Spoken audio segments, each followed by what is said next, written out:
Okay, now that I scored some material, I'm going to register my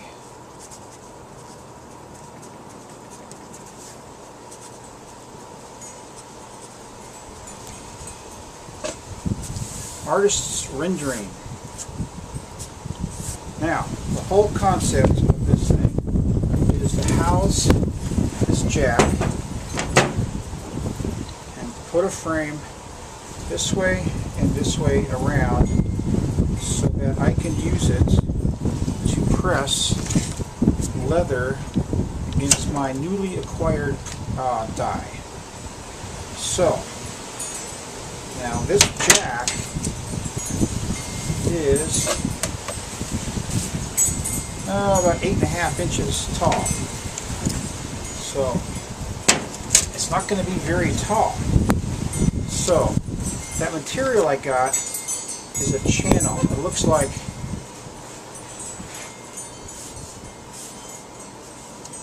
this. So it's got a channel inside of there. So I'm going to use that on each end. So my channel here and my channel here. Got like that. And then let me just draw this complete. Now this channel has holes in it for shelf adjustments, because that's what it is. It's a commercial grade shelving unit. So, all right, something like that, right? Okay, so first thing I want to do is I want to attach these two. And one way I'm going to do it is I should have enough material to do everything I want to do, but I'll put another piece of channel right here at the bottom because I think I'm going to do it. Now there's a number of ways to do it. A lot of people put their jacks upside down like this and then crank down, and I might do that, I don't know. I'll have to clean up that jack. That jack's like 20 years old. Anyway, this is my initial thought. Just put some channel down here and then put the bottle jack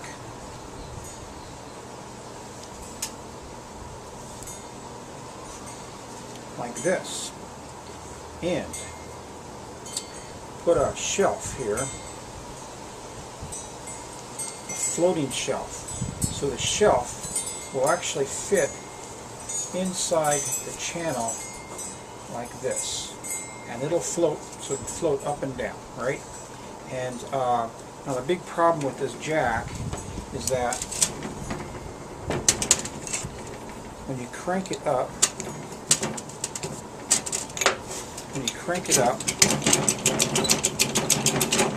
and then you release it, it doesn't go down very much. So we need something to pull it down.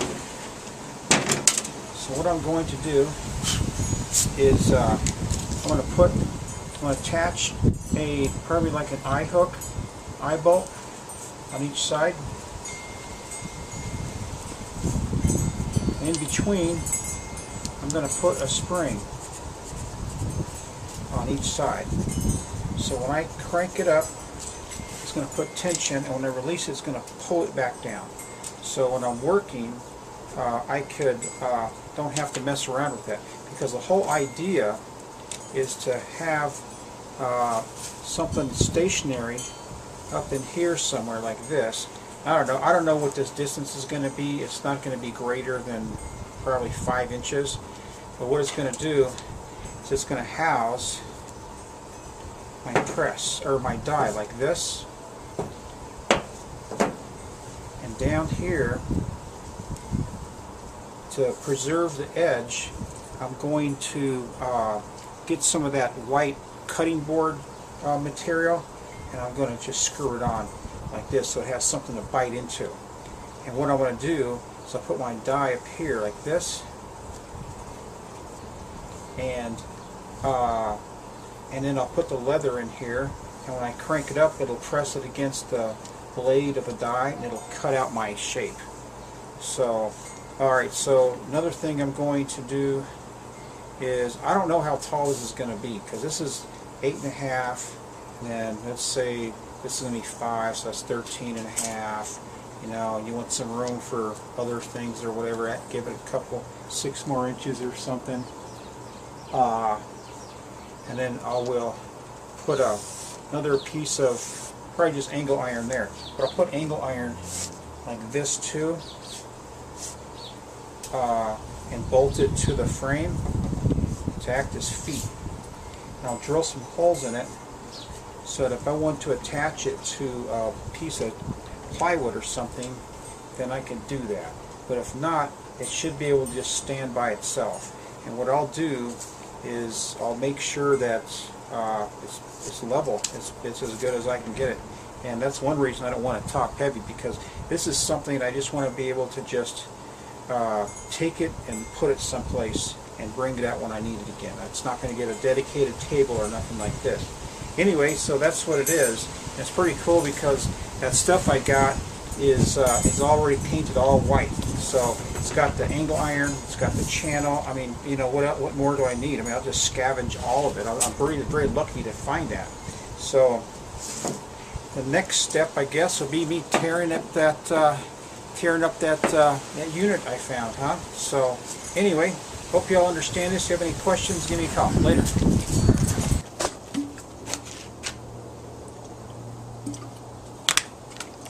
Okay, I'm ready to proceed with my cuts. I'm going to show you my tools I'm going to use, and I'm going to talk about a little bit about safety and a little bit why I'm using these particular tools to make this cut, or these cuts rather. So I plan to make the press a little bit taller than not, so I can use it for other applications down the road. So it's going to be more of a universal type thing, but let me show you my tools. Alright, these are the tools I am going to use to cut this iron. And like I said, this iron's got some good dimension to it. So first thing you need is a good old dog. Baron. He's got to have a squishy face. Anyway, so okay, you need a tape. You need some kind of rule. You can use a tape measure. You can use a Mason's rule. You need a square, magic marker, a tool to take the nut out of the skill saw. I got an abrasive blade for my skill saw. Metal circular cutoff. Also have a grinding type wheel for smoothing out my cuts. Safety gear, you're going to need a pair of goggles and a pair of gloves. Also in safety, I'm going to be cutting it like probably 5 feet away from the house, so I'm going to, I got a hose ready, but I wet everything down, so it's going to make a lot of sparks. Next thing you need is this is a worm drive skill saw. I've had this thing since 1992. This thing's tougher than a tank.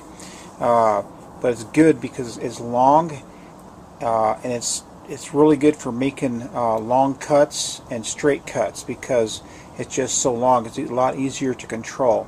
So I'm going to remove the blade off of that, and you're also going to need a angle grinder. That one there's got the grinding wheel on it. So let me set my camera up and I'll show you how to remove those. Alright, let's get this grinder out of the way. It's real simple, except these things come with all different sorts of arbor sizes, so you got to buy all these different attachments and all these different things, you know. So, but today I'm going to be using these two, and I'm going to, so here's another one here, and use my wrench. Okay, so first thing I want to do is I want to put this on. It's slotted, so make sure it slides into the slot properly so it doesn't slip. And then you put this on, which fits it very nice. And in the back here, it's got a little, you can press this and it locks it into place. And you get this two-pronged son of a bitch. And you just crank it down. There you go. for that? Put the handle on. Let's see, how do I want the handle? I want it like this. Let's put it on this side. Okay, so this is ready to go.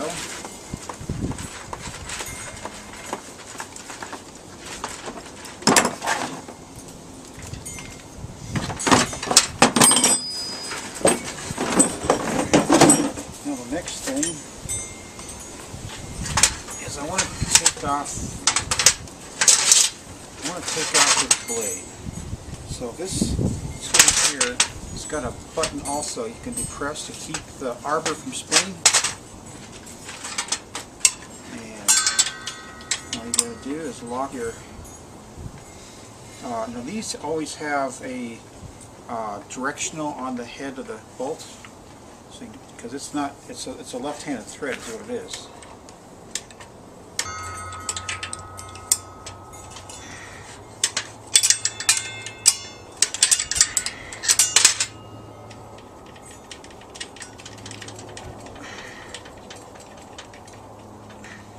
Left-handed bolt. So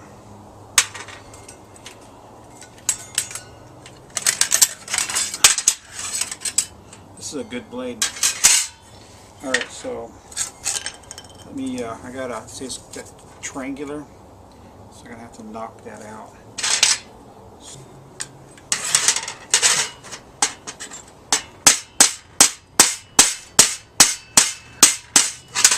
There's better ways to do this. I just don't feel like getting up and grabbing a screwdriver. Wish I had a screwdriver. I have a tool here. There we go. See that? Alright. Alright, so once you got that cleared, you just kind of put it in, label out, and then you just basically put it back together.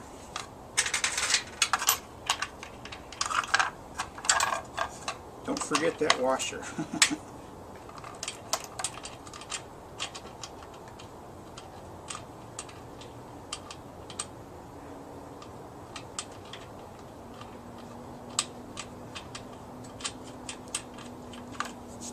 This here is an old school framing saw. This thing is an awesome tool. I think I bought it for about 95 bucks in 92. So, press your button again. One thing I've ever done to this saw is I replaced the brushes and the cord. I have a tendency to cut the cord because I wrap it up like that and it gets stuck in that shape, and I always cut it. I cut the brand new one too. Alright, let me go lay it out. And I'll be back. Okay, so I got some numbers for you. These upright pieces are going to be 24. So I have two pieces 24, and this will be 16. So I'll cut me two pieces 24 and two pieces 16. This one's going to be modified here. So anyway, I'm going to have to flip this thing around a little bit, that big piece of metal. So I'm going to be cutting one 24 and one 16 right now.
I took the liberty out to change out the grinding part of the grinder, the grinding blade off my angle grinder, and put a cutoff wheel on it so I can cut that angle iron. So I'll see you when I get on the table, huh?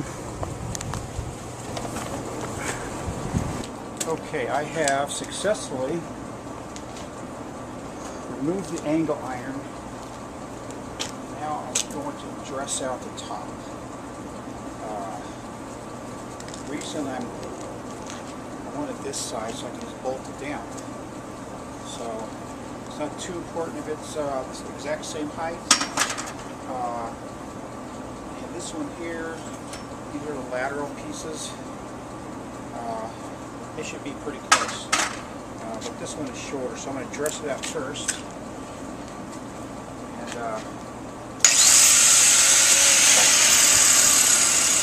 close the paper.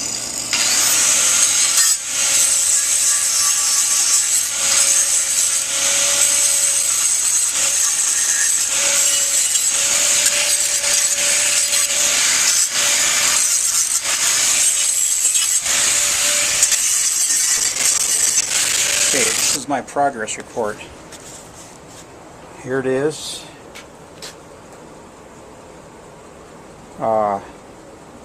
Decided to leave the ears on the inside, then I can don't have to drill holes to bolt it to this, and I can still bolt it to a platform or something like that. So this is my moving part. I have it notched out so it would stay within the boundary of the frame and yet be free enough to go up and down when I jack it. This is my other stationary piece, and since I'm not allowed to be around welders anymore, I cut some angle iron. I'm going to bolt together like this. See? Angle iron, see that? So I'll put one of those on each side. So I'll put a nice hefty bolt here, and 3 or 4 in the center and 1 on each side. So I'll do that on both sides. So yeah, my neighbor was asking me, why don't you just buy one of those? And it's like, man, you know, I'm there's that Robin again. Hello. Hi. They call me King Carpenter in these parts, man. I'm not going to go out and, you know. So I said it's easier to build something than it is to write a check. So that's what I'm doing. And Robin's giving me the stink eye over there. Alright, so next time you see me, I'm going to have this thing on its maiden voyage cutting leather. So, adios.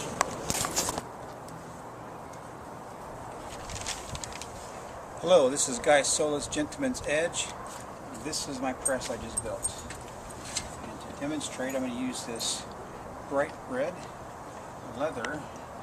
But what I have here is the cutting board material and some thick leather for the die to bite into. So I had to replace the jack because the jack I had, I tried to refurbish it, and it needs more work than I'm willing to put into it. So I got this for 20 bucks, believe it or not. So this is the die, and this is how it works. Now it looks a little bit uneven, but it straightens out once you start putting pressure on it.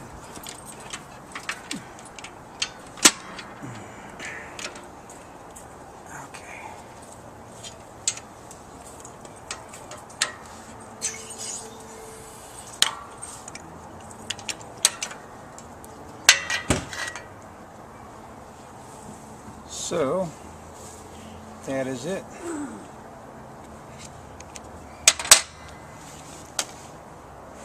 This is the most tedious part of the strop. And I just cut it out in one fell swoop with this die.